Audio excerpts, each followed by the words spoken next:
So before we get into this video, if you guys want to check out my filmography, you can check out my link tree down below. You can also log my stuff on Letterboxd. Pesadilla, my feature film, is officially available on Amazon with a physical release coming in December.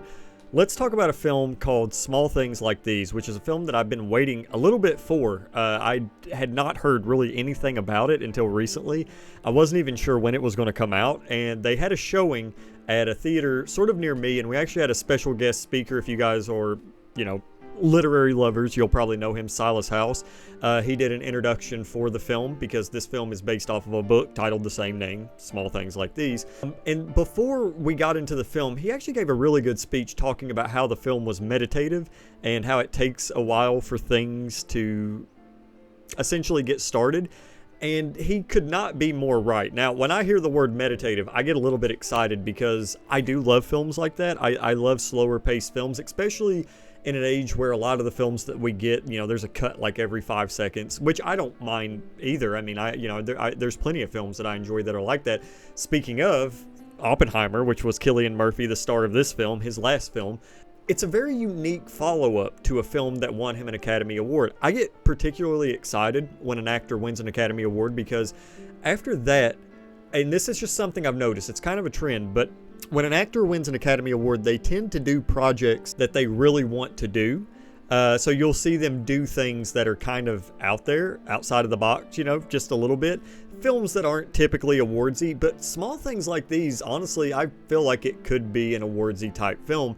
I don't know if it's going to get any recognition, though, but let's go ahead and talk about it just a little bit. Now, the film stars Cillian Murphy, of course. He is the lead character. He plays Bill Furlong, and it also has Emily Watson, which she is always a joy to see on the screen. I still think my favorite performances from her probably, it's got to be, I had to think for a second because there's quite a few things. Probably Dancing with the Waves.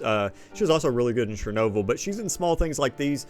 Small role, but we'll get to that in a second. And I will read you the official synopsis. In 1985, coal merchant Bill Furlong uncovers disturbing secrets in a small Irish town that's controlled by the Roman Catholic Church.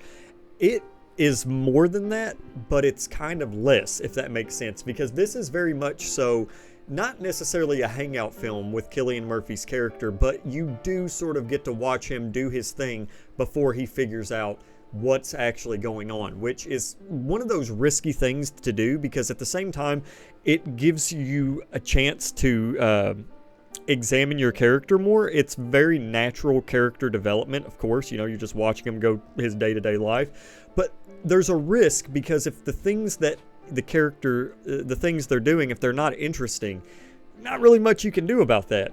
And yeah, there's not really much that Bill Furlong does. He goes to work and he washes his hands. That's actually a really pretty prominent part of the film. I would even probably consider it a motif, just the way that it's used. And there's also these flashbacks to when he was a little boy. Now, I don't want to necessarily get into the things that are going on because they are very subtle, but when they happen, they kind of hit where it is a very meditative film. It's a very slow-paced film. It takes a while for things to get started, but that's okay. That's just what the film is. But then whenever things start to occur and Bill starts to notice these things and he starts to get involved, a really weird comparison that I would make for this film, and please don't run off with this because it's a very small comparison. It's actually very small, but in terms of, what I could compare it to, a little bit like Eyes Wide Shut, where the subject matter is not as extreme, but you are seeing Bill go about his day, do his thing, and they're both named Bill, right? Cool. And then he finds himself in these very interesting predicaments. I do need to watch this again because it is one of my more loved films of the year. I probably don't know if I would put it in my top 5 or top 10.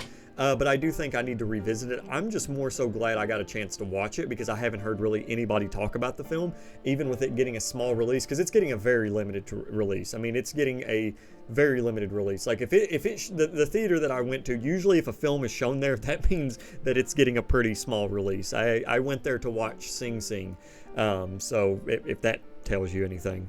And I wish that I could say that this film would be for everybody because it's one of those few films where I think it's perfect for what it's trying to do, for what the film is. But if somebody told me they didn't like this film, I probably wouldn't disagree. I would more so, I would disagree in terms of an opinion, yes, but I would kind of understand, because most of the people that were in this screening, they had read the book that it was based off. I am the uncultured person that didn't, but now I kind of want to, because it is a very short book. I think it's like only 110 pages. But most of the people that were in the theater, they did the thing where they was like, hey, have you read this book? And most people raised their hands. So it was a very different theater experience for me. I'm not exactly sure what the general audience will think of this film, just based off of its pacing and sort of what it's about, because it is about things that typically tend to bother people. But for me, I enjoyed it. I thought it was a fun ride. Not necessarily a fun ride, that's definitely a poor way to describe it, but it was definitely a nice, refreshing film to watch after watching some pretty hectic films as of late, I guess you could say. I mean, some of the recent films that I've seen in theaters, Anora, Wicked, Gladiator 2, you know, so I mean, it's very nice to see a more grounded, subtle film. It's very refreshing. But if you guys can see small things like these, if it's coming near a theater near you, definitely check it out. Support the filmmakers. It's also, I didn't say this, but it's from this director. I'm going to probably mispronounce his last name, so I'm not even going to pronounce it. But he's also a director on Peaky Blinders, which is not a surprise, you know, because Cillian Murphy.